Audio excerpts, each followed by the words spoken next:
तो देवी यही समझेंगी कि ये हमारी बनाई हुई 180 रात्रि वाली एक शरद पूर्णिमा की रात्रि है, परंतु वास्तव में वो 180 रात्रि वाली नहीं, 4 अरब 32 करोड़ मानव रात्रि वाली एक अप्राकृत ब्रह्म रात्रि है।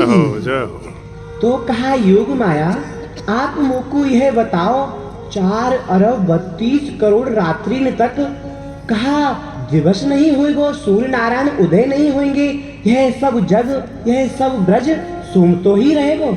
हे सर्वेश्वर प्रभु, सूर्य भगवान अपने समय पर ही उदित होंगे और समय पर ही छिपेंगे। ब्रजवासी हूँ सब अपने समय पर ही जागेंगे, अपने समय पर ही अपने सब नित्य क्रियाओं को करेंगे। विधाता के काल चक्र में सरल पूर्णिमा की रात्रि से काहू प्रकार की बाधा नहीं आवेगी।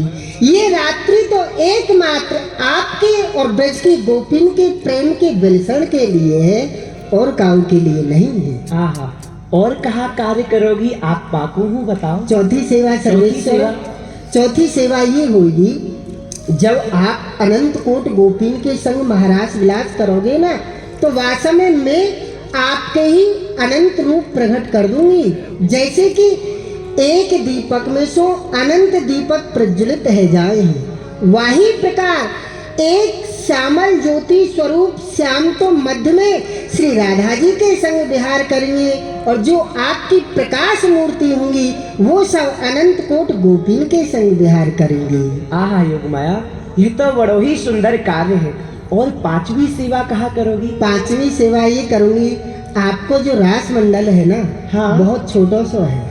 हाँ, छोटो है। संभव है कि 1 कोट गोपी और 1 कोट कृष्ण व रास मंडल में नहीं आ सकेंगे, स्वच्छंदता से महाराज नहीं कर सकेंगे। तो मैं आपके वह छोटे से रास मंडल को इतना बढ़ा दूंगी कि 1 कोट कृष्ण और 1 कोट गोपी आनंद पूर्वक में रास कर सकेंगे, पर देखने में लगेगा वह छोटो को छोटो ही। योग माया, यह आप कैसी बात कर रही हो? रास मंडल को आप बढ़ायु देगी और वह छोटो हूँ दिखेगो, बढ़ेगो हूँ और छोटो हूँ रहेगो, या कुछ स्पष्ट करके बताओ। हे सर्वेश्वर प्रभु, आपकी अब किंचित शक्ति की छटासों असंभव कार्य ही संभव है जाए हैं। आप याद करो अपनी बाल लीलाओं को, जब आप छोटे से हैं तो माँ यशोदा के हजारों हाथ की रस्सी आपके हाथन को बांधने में छोटी पड़ गई है। आपने अपने यह छोटे से मुखार बिंद में माँ यशोदा को 3 लोक 14 भुवनन के दर्शन कराए दिए हैं। वही प्रकार जो धाम होए है वह धाम हूँ आपको ही शरीर है, आपको ही स्वरूप है। आप धाम के स्वरूप हैं और धाम आपको स्वरूप है। तो जैसे आपने प्रकाश किया हो, वही प्रकार आपकी दासी योग माया आपके रास मंडल को बढ़ा देगी। तो योग माया, और 6वां कार्य आप कहा करोगी? 6वीं सेवा मेरी ये होगी, जब महाराज करते करते ब्रज की गोपिन को अपने सौभाग्य को गर्व है जाएगा, तो प्रीतम मैं आपको श्री राधा जी के सहित उन ब्रज गोपिन के मध्य में सो अंतर्ध्यान कर दूंगी।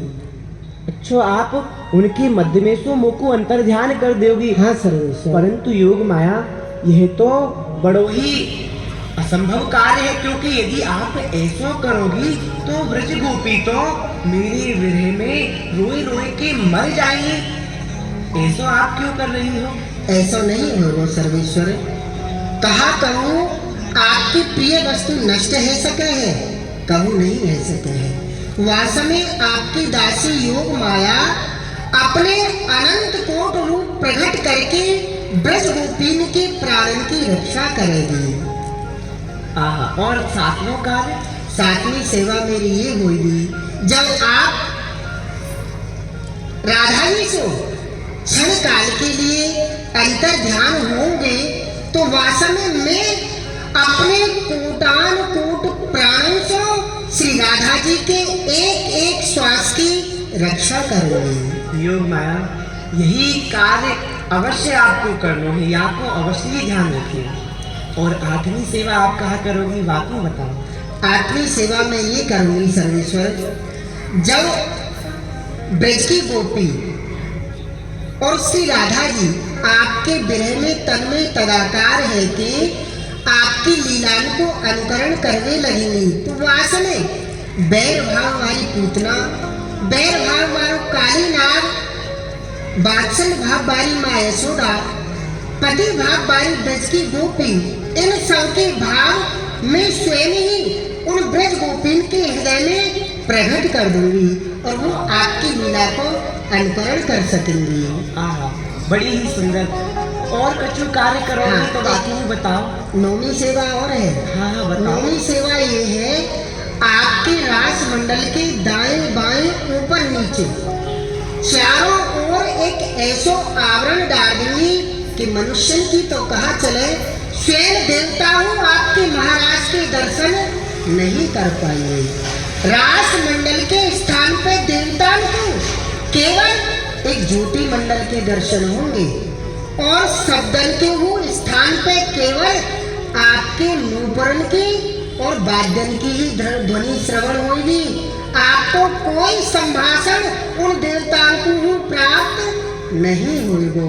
ये मेरी नौवीं सेवा होगी। और 10वीं सेवा, जब आप महाराज को विश्राम देके निद्रा का सुख लेना चाहोगे तो मैं वास में सुंदर सुंदर कुंजन को निर्माण करूंगी, जो कुंज समस्त सेवाओं से भरपूर रहेंगी। आप उनमें निद्रा का सुख प्रदान ले सको हो। ये 10वीं सेवा। आहा योग माई, अब मैं निश्चिंत भयो। परंतु हाँ, एक बात को समाधान और करो योग माया। पूछो भगवान। क्योंकि मैं जब यहाँ रास करूँ तो मैं, मेरी जो मैया है, मेरे बाबा है, वह रात्रि में वेर वेर में उठ के जग के आने और मेरे मुख को देखे।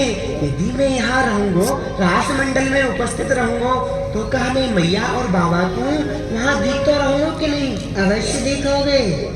मैया यशोदा और बाबा नंद रात में अथवा दिन में जब वो आपके मुख के दर्शन करना चाहेंगी ना, तो आप माँ यशोदा को, बाबा नंद को नंद भवन में विश्राम करते भये और खेलते भये ही देखोगे।